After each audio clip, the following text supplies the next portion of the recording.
दोस्तों कहानी शुरू होती है और हम टोपेलाल नाम के एक लड़के को देखते हैं जो कि किसी से डरकर भाग रहा था। इसके बाद यहाँ से सीन सीधा पुलिस स्टेशन पर शिफ्ट होता है जहाँ पर टोपेलाल पुलिस वालों को अपनी कहानी बता रहा होता है। यहाँ पर हम टोपेलाल को देखते हैं जो कि अपनी पढ़ाई पूरी करके अपने फादर से मिलने उनके घर जा रहा होता है। यहाँ पर टोपेलाल हम व्यूवर्स को बताता है कि कुछ सालों पहले उसकी माँ की डेथ हो गई थी और उसके बाद से ही उसकी और उसके फादर की आपस में नहीं बनती, इसलिए वो कई सालों बाद आज अपने फादर से मिलने आया है। फिर जब टोपेलाल अपने घर पहुँचता है तो वो ये देखकर शॉक्ड हो जाता है कि उसके फादर ने चंपा चुसेड़ी नाम की एक खूबसूरत लड़की से शादी कर ली है। वो अपने बाप को मन ही मन में गालियां देने लगता है, लेकिन तभी उसका बाप कहता है कि मैंने तुम्हें इस बारे में इसलिए नहीं बताया क्योंकि मैं तुम्हें सरप्राइज देना चाहता था। इसके बाद टोपेलाल अपने डैड और चंपा चुसेड़ी के साथ एक पार्टी में जाता है जहाँ पर उसकी मुलाकात हैरी से होती है जो कि उसके डैड का लॉयर है। फिर बातों ही बातों में चंपा चुसेड़ी टोपेलाल को कहती है कि तुम दिखने में बहुत ही क्यूट हो, क्या तुम्हारी कोई भी गर्लफ्रेंड नहीं है? जिस पर टोपेलाल उसे कहता है कि उसकी बड़वी नाम की एक गर्लफ्रेंड पहले थी, लेकिन कुछ महीनों पहले उसका ब्रेकअप हो गया। इसके बाद चंपा चुसेड़ी टोपेलाल को अपनी एक दोस्त निकोल से मिलवाती है।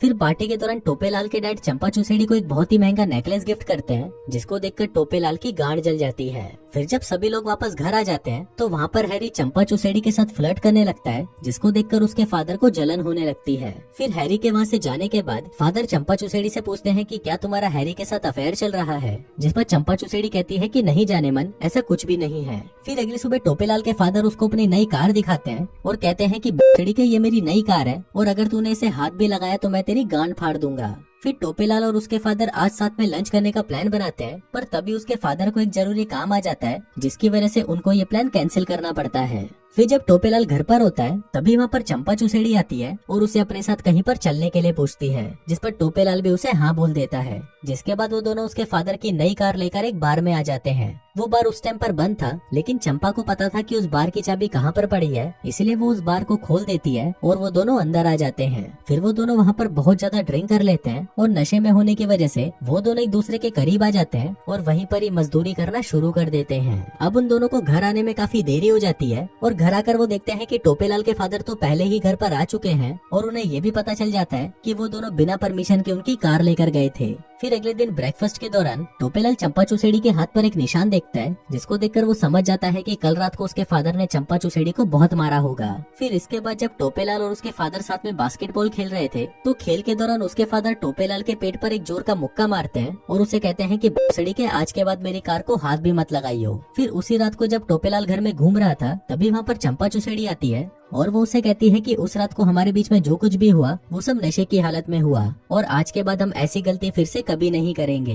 पर वहीं टोपेलाल को अपने डैड पर बहुत ज्यादा गुस्सा था, इसलिए वो अपना गुस्सा निकालने के लिए चंपा चुसेड़ी के पास आता है और उसे वहीं पर घोड़ी बना देता है। अब इसके बाद से ही उन दोनों के बीच में अफेयर शुरू हो जाता है और फिर जब भी टोपेलाल के फादर अपने काम से घर से बाहर जाते तो घर में ये दोनों मिलकर दबा दबा कर मजदूरी करते हैं। फिर एक रात निकोल टोपेलाल के घर पर ड्रिंक्स के लिए आती है जिसे उस रात चंपा चुसेड़ी ने टोपेलाल से उस पार्टी में मिलवाया था।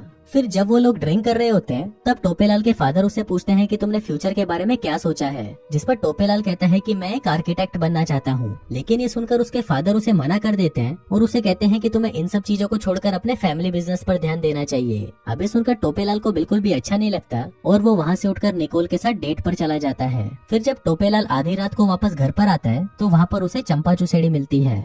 फिर टोपेलाल चंपा को कहता है कि उसके डैड उसकी लाइफ कंट्रोल कर रहे हैं, इसलिए उसे जल्दी ही यहाँ से जाना है। लेकिन इस पर चंपा चुसेड़ी उसे कहती है कि तुम मुझे छोड़कर नहीं जा सकते, मैं भी यहाँ पर नहीं रहना चाहती, इसलिए तुम मुझे अपने साथ ले चलो। लेकिन टोपेलाल इस पर उसे कोई जवाब नहीं देता और वहाँ से चला जाता है। फिर अगले दिन टोपेलाल अपने फादर के साथ शिकार करने के लिए जंगल में जाता है जहाँ पर उसके फादर उसे बताते हैं कि उन्हें चंपा चुसेड़ी पर शक है कि उसका किसी और के साथ अफेयर चल रहा है। फिर जब ये लोग शिकार कर रहे होते हैं तो टोपेलाल वहाँ पर छुपकर अपने ही फादर पर गन पॉइंट करने लगता है, पर वो उस टाइम उन पर गोली नहीं चलाता। अब क्योंकि उसके फादर को चंपा चुसेड़ी पर शक हो गया था, इसलिए टोपेलाल अब चंपा चुसेड़ी के साथ ब्रेकअप करने का डिसाइड करता है। पर इससे पहले वो दोनों एक होटल में मिलते हैं जहाँ पर पहले तो वो दोनों दबाकर मजदूरी करते हैं और फिर इसके बाद टोपेलाल चंपा चुसेड़ी को बताता है कि मेरे फादर को तुम पर शक हो गया है, इसलिए अब हमें इस रिलेशनशिप को यहीं खत्म करना होगा। अब ये सुनकर चंपा चुसेड़ी को बिल्कुल भी अच्छा नहीं लगता और वो दोनों फिर से एक दूसरे के साथ मजदूरी मजदूरी करने लग जाते हैं और 2 राउंड लेने के बाद टोपेलाल वहीं पर थककर सो जाता है।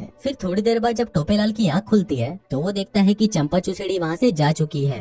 इसके बाद जब टोपेलाल वापस अपने घर आता है तो वो ये देखकर शॉक्ड हो जाता है कि उसके फादर को किसी ने मार दिया है। अभी देखकर टोपेलाल बहुत ज्यादा घबरा जाता है और तुरंत वहाँ पर पुलिस को बुला लेता है। फिर थोड़ी देर बाद वहाँ पर चंपा आती है तो वो भी अपने मरे हुए हस्बैंड को देखकर शॉक्ड हो जाती है। इसके बाद पुलिस उन दोनों से पूछताछ करना शुरू कर देती है और चंपा चुसेड़ी और टोपेलाल से पूछती है कि तुम दोनों आज रात को कहाँ पर थे, जिस पर चंपा चुसेड़ी उन्हें बताती है कि वो तो अपनी दोस्त निकोल के साथ थी और वहीं टोपेलाल उन्हें बताता है कि वो आज रात को मूवी देखने गया था।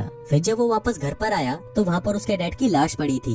फिर पुलिस के वहाँ से जाने के बाद चंपा चुसेड़ी टोपेलाल को बताती है कि निकोल को हमारे बारे में पता चल चुका है और उसके पास हमारी एक वीडियो रिकॉर्डिंग भी है जिससे वो मुझे पैसों के लिए ब्लैकमेल कर रही है और अगर मैंने उसको पैसे नहीं दिए तो वो ये वीडियो रिकॉर्डिंग पुलिस को दे देगी, जिस वजह से हम दोनों भी फंस जाएंगे। फिर अगले दिन उसका लॉयर हैरी टोपेलाल को बताता है कि उसे चंपा चुसेड़ी पर शक है, क्योंकि तुम्हारे डैड को भी पहले ही चंपा चुसेड़ी पर शक था कि उसका किसी के साथ अफेयर चल रहा है और जब चंपा चुसेड़ी को इस बारे में पता चला होगा तो उसने अपने बॉयफ्रेंड के साथ मिलकर तुम्हारे डैड को मार डाला।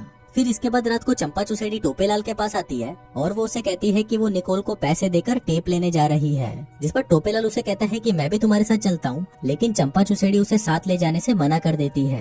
लेकिन इसके बाद भी टोपेलाल चंपा चुसेड़ी का पीछा करते हुए वहाँ पर पहुँच जाता है और उसको देखते ही निकोल और चंपा चुसेड़ी वहाँ से भाग जाती है। तभी टोपेलाल को वहाँ पर हैरी का फोन आता है और वो उसे अपने घर पर बुलाता है। फिर जब टोपेलाल हैरी के घर पर जाता है तो हैरी उसे बताता है कि जब तुम्हारे डैड का मर्डर हुआ तो उस दिन शहर में कोई मूवी नहीं लगी थी। अबे सुनकर टोपेलाल घबरा जाता है क्योंकि अब सारा शक उसी पर ही जाने वाला था, इसलिए वो ना चाहते हुए भी हैरी को सब कुछ बता देता है कि उसका चंपा चुसेड़ी के साथ अफेयर चल रहा था और अब कोई उनकी वीडियो बनाकर उनको ब्लैकमेल कर रहा है। अभी सुनकर हैरी उसे कहता है कि ये सब चंपा चुसेड़ी नहीं करा है, क्योंकि अगर तुम्हारे फादर के मर्डर के जुर्म में तुम्हें जेल हो गई तो सारी प्रॉपर्टी चंपा चुसेड़ी के नाम पर हो जाएगी। अभी सुनकर टोपेलाल को भी यकीन हो गया था कि उसके फादर को चंपा चुसेड़ी ने ही मारा है। फिर इसके बाद जब टोपेलाल अपने घर पर आता है तो उसे वहाँ पर गैराज में खुद के नाम का एक सुसाइड लेटर मिलता है। फिर जब टोपेलाल उसे पढ़ रहा था तभी वहाँ पर चंपा चुसेड़ी आकर उस पर गोलियां चलाना शुरू कर देती है, लेकिन टोपेलाल उससे बच जाता है और वो चंपा चुसेड़ी को पकड़ लेता है। पर इस पर चंपा उसे कहती है कि उसे तो लगा कि ये वही किलर है, इसीलिए वो उस पर गोलियां चला रही थी। अब यहाँ पर टोपेलाल को कुछ भी समझ नहीं आ रहा था कि वो किस पर विश्वास करे, इसलिए वो सीधा हैरी के पास चला जाता है, जहाँ पर हैरी के बोलने पर वो पुलिस वालों को सारी सच्चाई बता देता है और यहीं से फिल्म वापस प्रेजेंट में आ जाती है। लेकिन टोपेलाल की सच्चाई सुनने के बाद पुलिस वालों को उसी पर ही शक होता है, इसलिए वो उसे गिरफ्तार कर लेते हैं। फिर कुछ दिनों बाद हम निकोल को देखते हैं, जो कि पुलिस स्टेशन आकर टोपेलाल को बताती है कि उसके फादर को चंपा ने ही मारा है। दरअसल उसका प्लान था कि वो तुम दोनों को मारकर तुम्हारी सारी प्रॉपर्टी अपने नाम करना चाहती थी। अब निकोल का ये स्टेटमेंट सुनकर पुलिस वाले टोपेलाल को छोड़ देती है और उसके फादर की सारी प्रॉपर्टी वापस उसके नाम हो जाती है। फिर इसके बाद जब टोपेलाल अपने घर पर होता है तो उसे चिमनी के अंदर एक मर्डर वेपन मिलता है। तभी वहाँ पर निकोल भी आ जाती है और यहाँ पर हमें पता चलता है कि निकोल और कोई नहीं बल्कि टोपेलाल की गर्लफ्रेंड स्टेसी है और उन दोनों ने मिलकर ही ये पूरा प्लान बनाया था। दरअसल टोपेलाल रोज अपने डैड को खाने में जहर मिलाकर दे रहा था, जिस वजह से उनकी मौत हो गई। फिर उनके मरने के बाद स्टेसी ने उनके मुंह पर तलवार से कट लगा दिया, जिससे सबको लगे कि उनका मर्डर हुआ है। और इसके साथ ही हमें ये भी पता चलता है कि उन्होंने चंपा चुसेड़ी को भी मार डाला है। फिर टोपेलाल स्टेसी से पूछता है कि तुमने चंपा चुसेड़ी की बॉडी के साथ क्या किया, तो स्टेसी उसे बताती है कि वो चंपा को जान से नहीं मार पाई, इसलिए उसने उसकी बॉडी को जिंदा ही खाई में फेंक दिया। अभी सुनकर टोपेलाल को बहुत गुस्सा आता है, क्योंकि चंपा चुसेड़ी अभी भी जिंदा हो सकती थी। इसके बाद वो दोनों चंपा चुसेड़ी को वहाँ पर ढूंढने जाते हैं और वहाँ पर उन्हें चंपा चुसेड़ी का नेकलेस मिलता है, जिसको देखकर वो समझ जाते हैं कि चंपा मर चुकी है। फिर इसके बाद टोपेलाल घर आकर पुलिस को फोन करता है और उन्हें मर्डर वेपन के बारे में बताने लगता है। पर तभी वहाँ पर चंपा चुसेड़ी आ जाती है और वो टोपेलाल के कंधे पर गोली मार देती है, क्योंकि अब उसे भी सब कुछ सच पता चल चुका था।